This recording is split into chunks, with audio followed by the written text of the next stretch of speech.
কয়েকদিন ধরে আমি ক্লাস ক্লাস 10-এর মাধ্যমিক ওয়েস্ট বেঙ্গল মাধ্যমিক স্টুডেন্টদের জন্য ভূগোলের কিছু মানে টেস্ট পেপারের কিছু কোশ্চেন আমি এখানে সলভ করে দিচ্ছি, ঠিক আছে? যারা দেখতে চাইছো দেখতে পারো। এবং এখানে বলে রাখি, এখানে যে দেখবে পর্ষদের টেস্ট পেপারে 3-এর দাগের যে কোশ্চেনগুলো আছে 3-এর 1 থেকে, সেইগুলোই আমি সলভ করছি প্রধানত।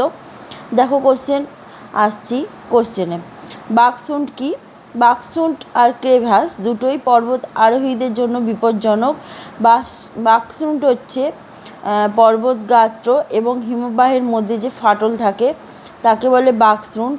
এবং এরপরে নেভে আর ফান পড়ে যায়, তখন বরফের আস্তরণ পড়ে গেলে সেই ফাটল বোঝা যায় না, অনেক সময় পর্বত আরোহীদের জন্য বিপদের সংকেত বয়ে আনে, ঠিক আছে? আচ্ছা, এরপরে আসছি লোয়েস। লোয়েস কি? দেখো লোয়েস প্রসঙ্গে আমি এখানে বলতে চাই, লোয়েস দেখে নাও।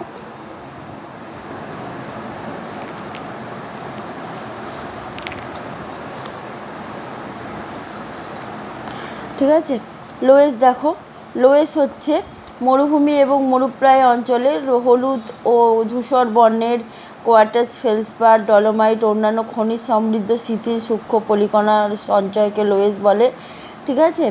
এবং বইতেও পেয়ে যাবে লোয়েস। এই বায়ুপ্রবাহের মাধ্যমে এই সূক্ষ্ম পলিকণা কী হয়, এক জায়গা থেকে আর এক জায়গায় বাহিত হয়, ঠিক আছে? এবং সঞ্চিত হয়। গভীর মরুভূমিতে হাজার হাজার বছর ধরে লোয়েস মৃত্তিকা বহন করে চীনের হুয়াংহো অববাহিকার বিস্তীর্ণ অঞ্চল সমভূমি গঠিত হয়েছে, ঠিক আছে? আচ্ছা, এবার পরের প্রশ্নে আসি। এবার পরের প্রশ্ন হচ্ছে কেটল কি, ঠিক আছে?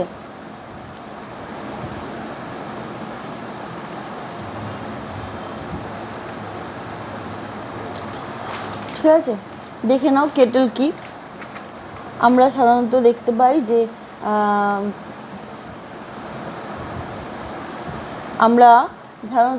পাই যে যখন হিমবাহের যে চ্যাপ্টারটি আছে সেখানে আমরা কেটল দেখতে পাই, ঠিক আছে? দেখো কেটল কি? বহির্বিধৌত সমভূমিতে বড় বড় বরফখণ্ড জমে থাকে, পরে ওই বরফখণ্ড গলে গিয়ে যে গর্ত বা অবনমিত নিচু অংশ তৈরি করে তাকে কেটল বলে। তাহলে যেখানে বহির্বিধৌত সমভূমি মানে হিমবাহ যখন পর্বতের ঢাল দিয়ে নিচে নেমে আসছে, তখন বালি নুড়ি পলি এসব নিয়ে এসে পর্বতের পাদদেশে সঞ্চিত করছে, এই সঞ্চিত ভূমিকেই বলে বহির্বিধৌত সমভূমি। এই বহির্বিধৌত সমভূমিতে হিমবাহ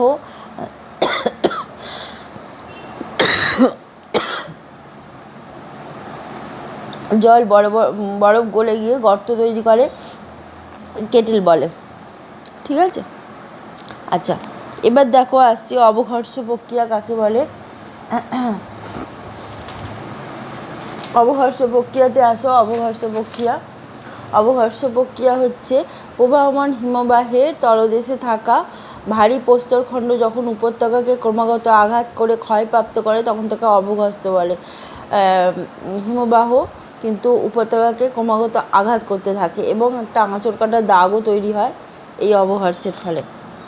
আচ্ছা, এরপরে আসছি মরুদ্যান প্রক্রিয়া মরুদ্যান বলতে কী বোঝো? মরুদ্যান হচ্ছে মরুভূমিতে যদি বৃষ্টিপাত হয় এবং ছোট ছোট অবনমিত অংশে জল জমে এবং তার চারপাশে কিছু ক্যাকটাস খেজুর জাতীয় গাছ গড়ে ওঠে, তখন তাকে মরুদ্যান বলে, ঠিক আছে? দুন কোথায় অবস্থিত? দুন কিন্তু হিমালয়ের একটি বিশেষ স্থানকে বলে দুন। আচ্ছা, দেখে নাও এখানে দুন কোথায় অবস্থিত। দুন হচ্ছে হিমাচল হিমালয় ও শিবালিক পর্বতশ্রেণীর মধ্যবর্তী নিচু উপত্যকা অঞ্চল দুন নামে পরিচিত।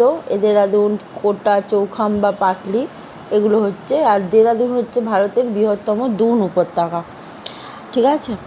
আচ্ছা, এবার দেখো মৌসুমি বিস্ফোরণ। আগের এতে বলে দিয়েছি মৌসুমি বিস্ফোরণ প্রচুর বৃষ্টিপাত হওয়াকে বলে, আর সবুজ বিপ্লবও বলে দিয়েছি। শিকড়ালগা শিল্প কার্পাস শিল্পকে বলে, কারণ যেখানে কার্পাসটি তৈরি হয় সেখান থেকে অন্যত্র যে কোনো জায়গায় নিয়ে গিয়ে এই শিল্প গঠন হতে পারে। ঠিক আছে। আর জলবহন পরিবহনের দুটি উপকারিতা বললেই হবে। দুটি গুরুত্ব হচ্ছে মাধ্যমে প্রচুর প্রচুর মালবাহী জাহাজ পরিবহিত হতে পারে এবং এখানে কোনো যানজট তৈরি হয় না।